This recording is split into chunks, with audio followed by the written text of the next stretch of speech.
Lara and Liam make a creepy return to Critical Role, D&D tries to create the next Drizzt, and a Wheel of Time star rages against the show's cancellation. I'm as mad as hell, and I'm not gonna take this anymore! Welcome to Fantasy News Friday on the Character Sheet, your home for the week's biggest fantasy and TTRPG news. Today we're talking Critical Role, D&D, the Wheel of Time, and more, but before we tackle those stories, why not take a second to hit those like and subscribe buttons to help us keep these videos coming?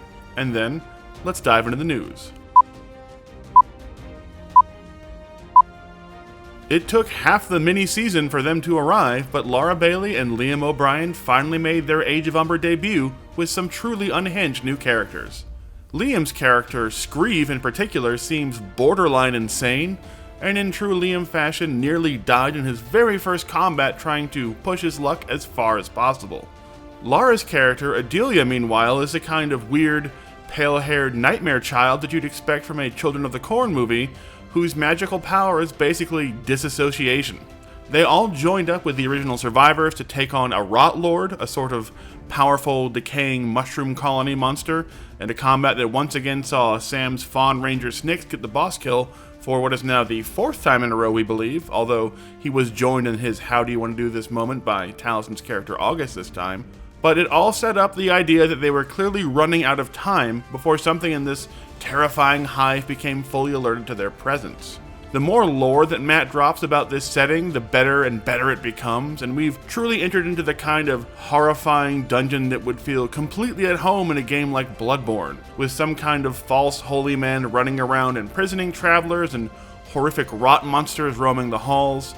And now that the entire cast is back together, despite Sam and Travis briefly joking about just leaving Laura and Liam in the cages that they found them in, the dynamic at the table has become even better. As you can tell, the original group is still pretty suspicious and put off by these unhinged newcomers, so we can't wait to see what tears this group apart first. Their own fears and suspicions of each other, or whatever creatures are lurking deep within this rotting hive that they may have just awoken.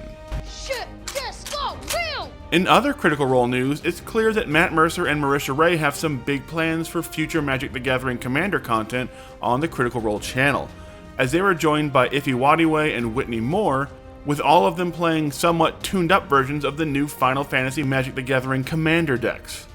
Matt's deck in particular was pretty heavily modified, as he was using Vincent Valentine, his Final Fantasy VII Rebirth character, as his commander instead of one of the 4 standard commanders, and his deck had a bunch of pricey rares and mythics that made it clock in at nearly $600 of value.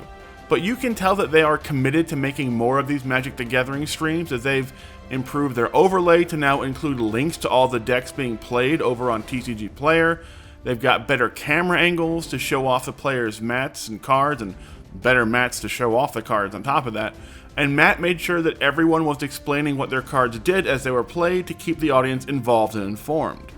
The only thing the stream is really missing now is that kind of 4-way split-screen overhead shot where you can see all the players' cards and mats in one easy-to-see screen, but we suspect that will be coming shortly, as Matt and Marisha seem to truly enjoy Magic's Commander format, and viewership on YouTube seems pretty solid, so it feels like the fans are invested too.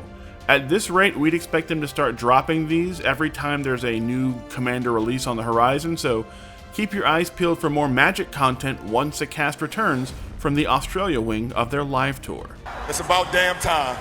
D&D is still trying to create their next hit characters, and it looks like they'll be pushing the misfit heroes of their recent novel, The Fallbacks, as the next big faces of the Dungeons & Dragons franchise, with their own 4-issue comic series now coming from Dark Horse. The first Fallbacks novel came out last year, and tried to capture that kind of oddballs become found family vibes that helped make Critical Role and Baldur's Gate 3 so popular. And with the second Fallbacks novel, Dealing with Dragons, coming out at the end of July, Wizards of the Coast seems to really be pushing to make them into the first iconic characters that the company has made in-house in decades. D&D really needs some characters beyond just Drizzt and the Baldur's Gate 3 crew to help them push the brand forward, as Dark Alliance showed that not even the Drow Ranger and his buddies can prop up a mediocre video game.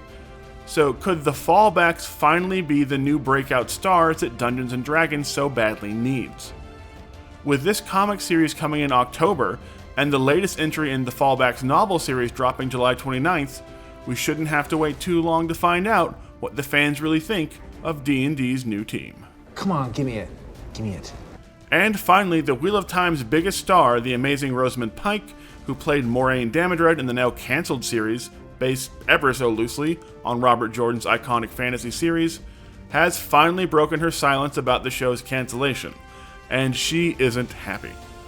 Pike released an Instagram story featuring her wearing the Amerlin Seat outfit from the show with a caption that, quote, "Maybe I felt the end was coming and wanted to channel in anguish and rage at the sky," and followed up by reposting a video featuring Rafe Judkins talking about the costumes and set designs for Season 3 and how amazing they were. Pike was effectively the lead actor in this reimagining of the Wheel of Time, and it's clear she was not pleased at her story, and the story being told by her fellow castmates was cut short.